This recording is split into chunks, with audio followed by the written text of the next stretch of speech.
Merhaba arkadaşlar, yeni bir haberle karşınızdayız. Hande Erçel ve Barış Arduç sete çıktı.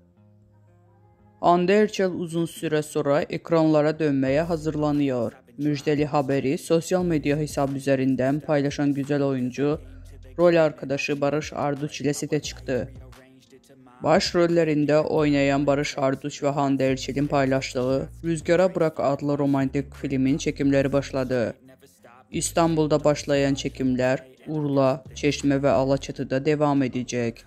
Barış Arduç ve Hande Erçel başrollerini paylaştıkları Rüzgara Bırak filmin çekimlerinin ilk görüntüleri yayınlandı. Oyuncuların birlikte pozları "Biz sete çıktık, ilk ve en tatlı kareleri sizlerle paylaşmak istedik" notunu bıraktı. Bizden bu kadar arkadaşlar. Videoların devamını gelmesini istiyorsanız da kanalımıza abone olmayı unutmayalım. Hoşçakalın.